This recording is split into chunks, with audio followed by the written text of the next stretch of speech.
Indiana Newsdesk is made possible in part by Smithville Fiber Internet, streaming TV, home security and automation in Southern Indiana. More information at smithville.com. MALLOR GRODNER attorneys providing legal services to clients and the community. Understanding, expertise, results. Bloomington and Indianapolis. LawMG.com. IU Alumni Association connecting IU's network of alumni and sharing the Indiana spirit through scholarships, advocacy, and volunteerism. Alumni.iu.edu. IU Center for Rural Engagement extending IU Bloomington resources to improve Hoosier lives in partnership with communities and organizations. Rural.indiana.edu. And by WTIU members. Thank you. Coming up on Indiana Newsdesk. The state GOP is fast-tracking its redistricting plan. People are going to think what they want to think, but I think we can stand behind coming here presenting very maps that have met the goals that we had. Ahead, a look at the maps that will play a major role in determining the state's political future for the next 10 years. The overwhelming number of Hoosiers who are sick with COVID-19 are unvaccinated, but some breakthrough cases continue to be reported. Ahead, a doctor joins us to talk about the vaccine's effectiveness. And Bloomington is synonymous with Indiana University, but a century ago, it was a very different town. So we don't just understand how the physical landscape of Bloomington looked, like the buildings and the streets and things like that, but how the social landscape looked as well. Coming up, details on a new project that gives residents and researchers the clearest picture of historic Bloomington to date. Those stories, plus the latest news headlines from across the state, right now on Indiana Newsdesk.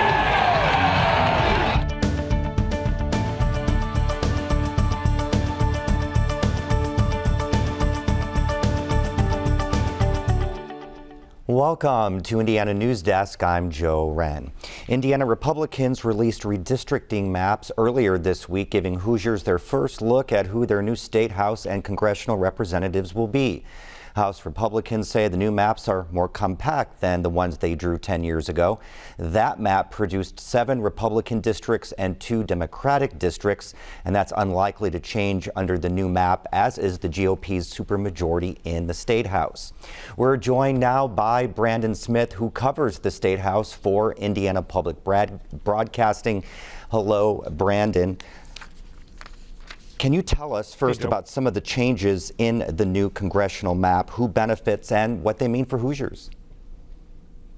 Well, to start with the last question, what it means for Hoosiers is it's really a lot. It determines a lot about your future. If you care about how much money your kids' schools will get, if you care about how much money your local roads will get, if you care about how healthy Hoosiers are, and any number of other issues, these maps are really at the core of a lot of that. In terms of what changes were made, as you pointed out, the political balance between the old maps and these new ones really doesn't look to change. Republicans are in control of just about everything. But, you know, House Speaker Todd Houston, in defending the maps, said partisan balance wasn't something they looked at. They focused on, as you pointed out, how compact the districts were and that they kept communities, what they call communities of interest, together. People are going to think what they want to think, but I think we can stand behind coming here presenting very maps that have met the goals that we had. Brandon, I would imagine Democrats aren't thrilled with the new map. You talked to one political scientist who said it's one of the most partisan maps in the country. Yeah, George Washington University political scientist Christopher Warshaw had analyzed the old maps that were passed 10 years ago, and then he analyzed the new ones, compared them, said there's not a lot of difference here. And fundamentally, the way he looks at it is, he says Republicans on a statewide vote get about 58% of that vote, yet Republicans will control nearly 70 or more % of the seats under these new maps. And at the end of the day, we want a map that we should want a map as Americans that represents people fairly. It's not representing counties fairly, it's representing people fairly. Brandon, just a few seconds, what's next in the process? Well, the House will vote next week to send the bill, send the redistricting bill to the Senate. There will be another hearing and then more votes in the Senate the week after that. Okay, Brandon, thank you very much. Thank you. The Bloomington City Council got through only one of the 8 annexation ordinances at its meeting Wednesday night. The council approved annexing the Northwest Area 1A and adopted it by a vote of 6-3. Much of the debate from previous meetings returned, such as the effect higher taxes could have on low-income housing and rent rates, and how the city would be able to hire the police needed to cover annexed areas. Given all that we've heard and all that we've examined, I find myself completely losing my appetite for involuntary annexation. It would certainly be my hope that we could do so more incrementally. One public commenter did speak in favor of annexation, saying she's a one-car household and is looking forward to the possibility of bus service. I would not live here if it were not for the city of Bloomington. So I believe that it is my duty as a citizen to be a part of this community. At one point, more than 100 people were on last night's Zoom meeting. Council recessed to next Wednesday at 6:30 p.m. to vote on the remaining 7 areas. More than 2,500 Hoosiers remain hospitalized with COVID-19, continuing a trend in the state not seen since January. Indiana also announced 4,100 new cases of the virus Friday and added 31 deaths, bringing the total to 14,615 since the start of the pandemic. Health officials continue to stress the need for as many people to get vaccinated as possible.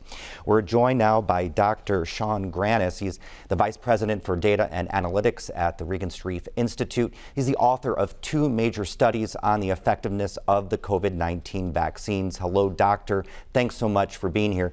Now, as we said, you're an author of the published study on the effectiveness of the vaccine. What did the study find? Sure, absolutely. The first study that we looked at was published in the New England Journal of Medicine, showed the baseline effectiveness of all 3 vaccines, and that effectiveness was quite high. People who were vaccinated were 10 times more protected than those who weren't. Unvaccinated individuals were 10 times more likely to be seen in the emergency department with COVID or be hospitalized for COVID. So this study was done with over 40,000 hospital admissions, over 20,000 emergency department admissions across the country. So it showed that excellent baseline performance. We then went on to study the effectiveness as the Delta variant came on, and there were concerns about the effectiveness of the vaccine there.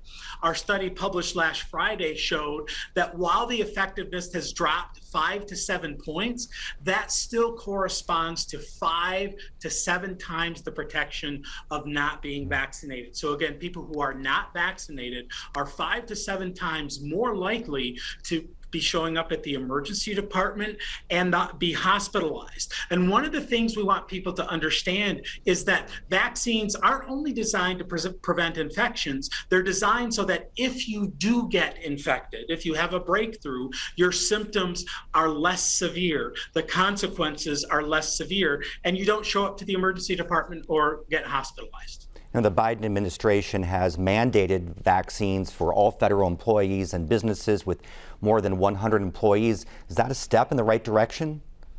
Well, I think what we want to see is more people vaccinated. And so to the extent that we can find ways to effectively do that, I think that's important to slow the spread of the disease and to slow the consequences of being infected with the COVID-19 virus. Yeah. Now, Indiana has about a 50% vaccination rate, and much of the hesitancy is in those rural areas, which kind of mirrors what we're seeing nationwide. So how do you get more people to buy into the vaccine? Sure. I think we need to meet people where they are. I think we need to understand why people might have hesitancy or concerns about the vaccination. I think we need to continue doing what we're doing right now, which is to get the information out there on how profoundly effective these vaccines are. Even at the slightly decreased but still amazing effectiveness that we've recently seen, that is much more effective than even the typical flu vaccine. So we want people to understand that the vaccine is safe and incredibly effective and continues to be so. One more question. There's trials going on for vaccines for children 12 and under. What's the difference between the vaccine for adults versus kids? Sure. One of the primary elements that they're going to be looking at is the dosage. So sometimes the vaccine dose for children may be less because obviously they're smaller, tend to be smaller people. So what every vaccine trial does is it wants to identify that optimal or ideal dose that is most effective. So primarily what we're looking for is to understand what the appropriate dosage is, but we're looking forward to getting initially an emergency authorization and then ultimately an approval. Okay, Doctor, thank you so much. Have to leave it there. Appreciate your time. All right, thank you. Well, Hoosiers in all counties can put their bird feeders back out again. Indiana Public Broadcasting's Rebecca Thiel reports the Indiana Department of Natural Resources made that announcement last week, even though the federal government still hasn't identified the mysterious illness that's killing songbirds in multiple states. In June, the DNR asked Indiana residents to take down their bird feeders to stop the spread of the disease. Last month, the DNR said residents in all but 16 counties could start feeding birds again because the agency wasn't receiving many reports of the disease outside of those counties. State ornithologist Allison Gillette says of the few reports the DNR has received recently, most of them have been sick adult house finches and goldfinches, which suggests they might have had house finch conjunctivitis, a common illness for finches this time of year. We felt more confident that it was likely that the cause of those symptoms in those birds were due to house finch eye disease instead of the songbird disease. Gillette says the number of birds with the mystery illness has decreased enough that the DNR felt it was safe for the public to put out bird feeders again. If you see a sick or dead bird in your yard, the agency still recommends that you don't feed the birds. Birds with the unknown disease have symptoms like crusty eyes, eye discharge, and sometimes neurological issues, resulting in tremors or odd behavior. For Indiana Newsdesk, I'm Rebecca Thiel. Now, if you do put your feeders back up, the DNR encourages residents to clean them frequently. Coming up next on Indiana Newsdesk. Ever wonder what Bloomington looked like 100 years ago? A digital mapping project led by an IU geology professor does just that. And fans are back in the stands for IU football games this year, but is it a safe environment with the pandemic still raging? These stories and more right here on Indiana Newsdesk.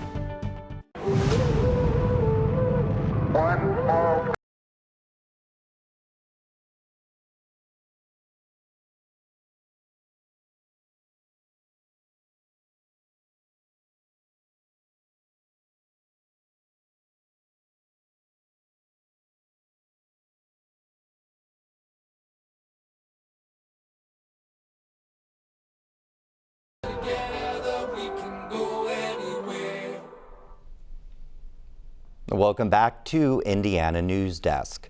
Community leaders are trying to envision a long-term development plan for the town of Ellettsville. Holden Absher has this report. During an interactive town hall on Wednesday evening, Ellettsville community members pinpointed areas around town where improvements would boost the quality of life. Those in attendance placed color-coded stickers on maps to draw attention to specific concerns. Much of the conversation focused on topics like building new trails and improving existing roadways. However, a lot of the focus was on Ellettsville's downtown. Residents want to improve the appearance of the State Road 46 corridor to attract new businesses and young professionals. Chris Fisher is a 50-year resident of Ellettsville and says young people are critical to advance the city and keep it competitive. It's been a lot of the same people years and years. We need these new ideas, these new people. We need your bodies. Envision Ellettsville is a community-led planning program initiated by the Greater Ellettsville Chamber of Commerce and Ellettsville Main Street Incorporated.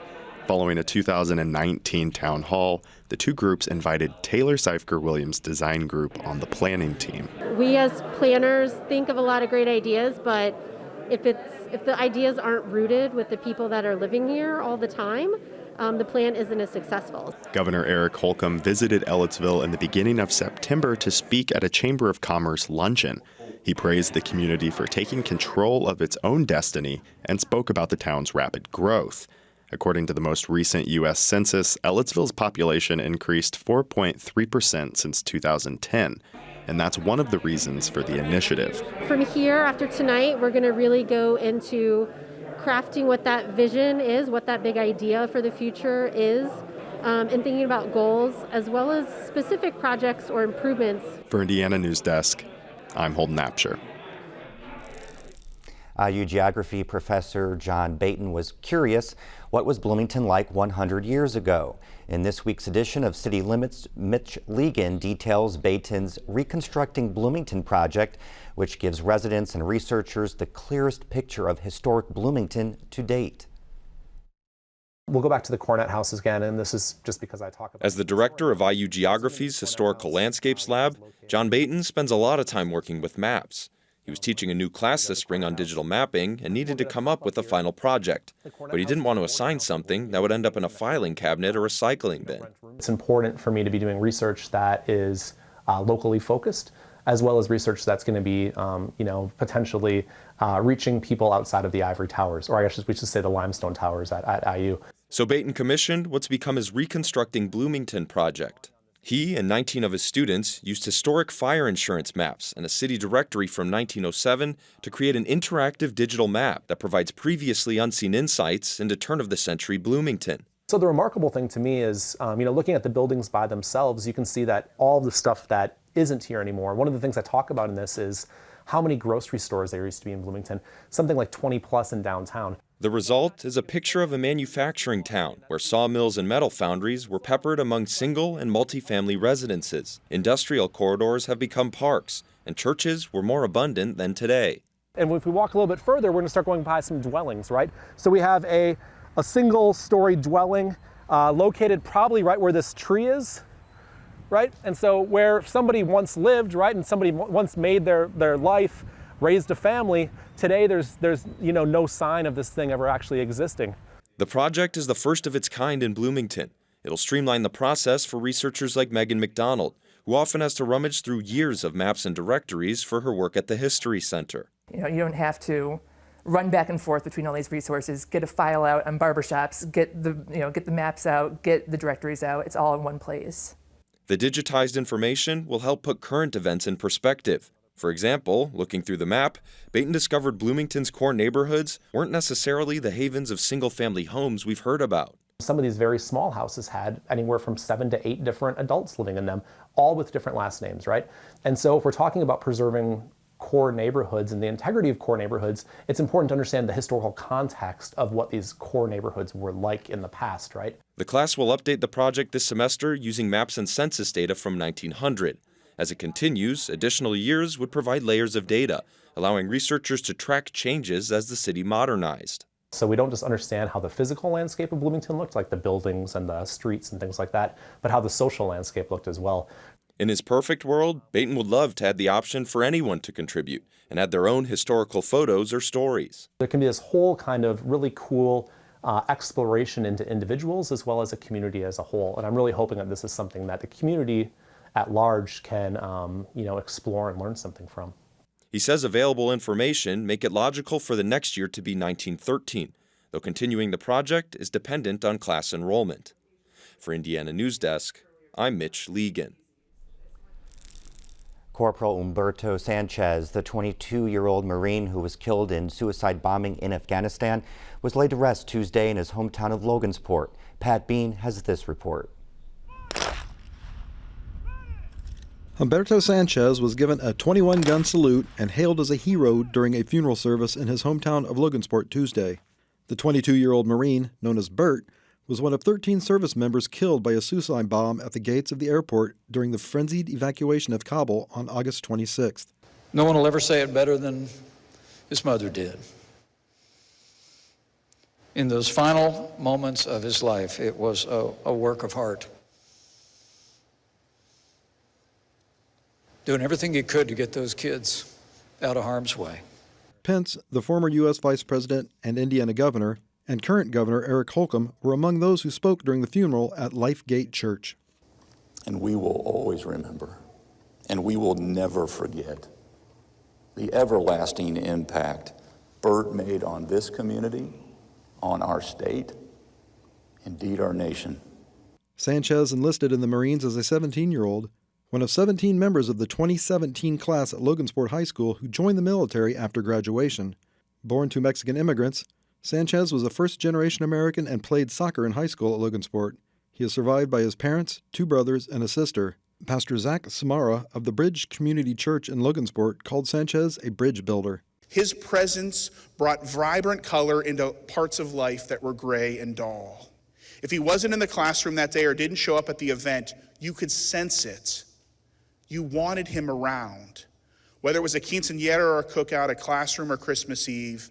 Sanchez's body arrived in Indiana on Sunday, and thousands of people lined the streets for the procession, many saluting and waving American flags.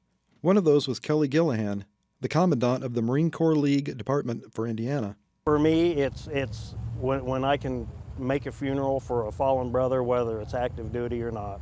A Marine's a Marine. A Marine is always a Marine. Misty Green is the mother of a serviceman and said she can't imagine what Sanchez's mother is going through. I can't understand what it is to lose a son, but I know what it felt like to send my son away, knowing that that was possible. For Indiana Newsdesk, I'm Pat Bean.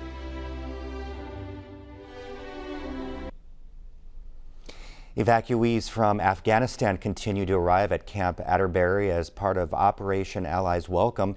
Now roughly 6,600 Afghan evacuees are temporarily residing at Camp Atterbury.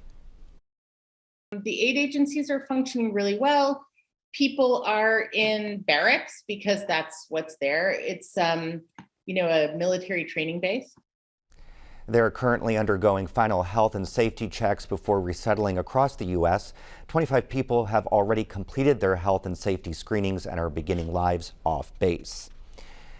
Campers may have to pay $10 a night to stay at some campgrounds in the Hoosier National Forest in the future. Indiana Public Broadcasting's Rebecca Thiel reports.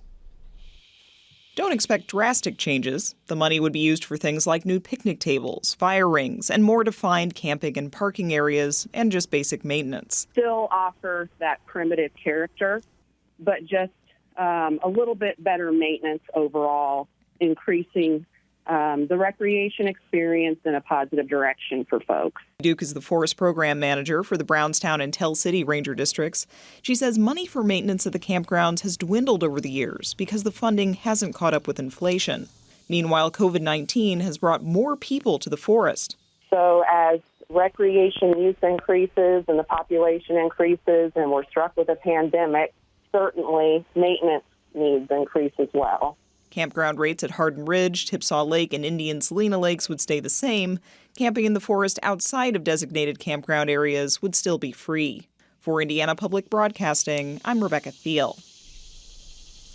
And Hoosier fans packed Memorial Stadium for last weekend's home opener. It was the first time they've been allowed to attend in person for more than a year due to the COVID-19 pandemic. But as Adam Pinsker reports, health officials think it's safe enough to allow fans back in the stands. For the first time since 2019, fans are back in full force at Memorial Stadium, both in the parking lots tailgating as well as inside the stadium. And even though you don't need a mask in most areas of Memorial Stadium, health officials recommend you bring one of these just in case. So we've got some mild and hot sauces. The sights, sounds, and smells of tailgating outside of Indiana's Memorial Stadium are back in 2021. After fans were banned from tailgating and attending IU games last year due to the COVID-19 pandemic. This is what it's all about. Chris Jusovich was one of only a handful of fans allowed into the stadium last year, only because his son Jordan plays for the Hoosiers. But it was a different story Saturday when nearly 44,000 fans packed into the stadium for the Hoosiers' season opener against Idaho. Players and coaches embraced the crowd noise. And I just appreciate it so much. It means so much to our players.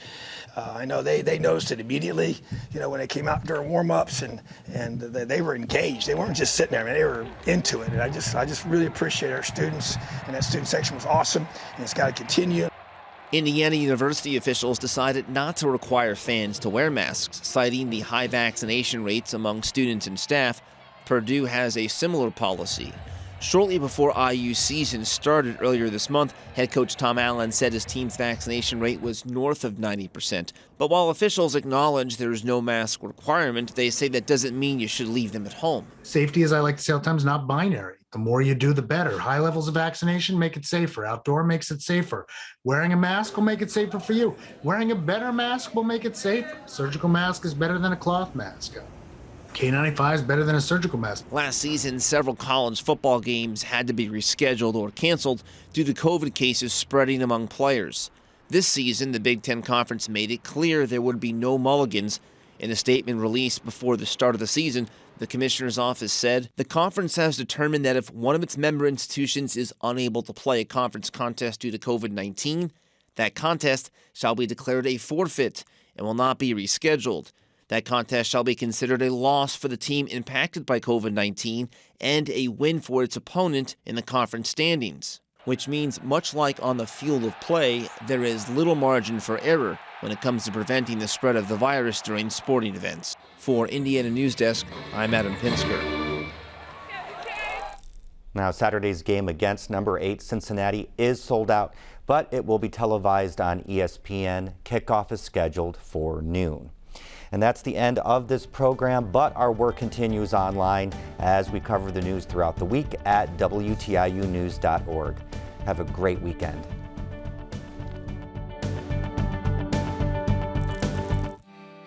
Indiana Newsdesk is made possible in part by Smithville Fiber Internet, streaming TV, home security and automation in Southern Indiana.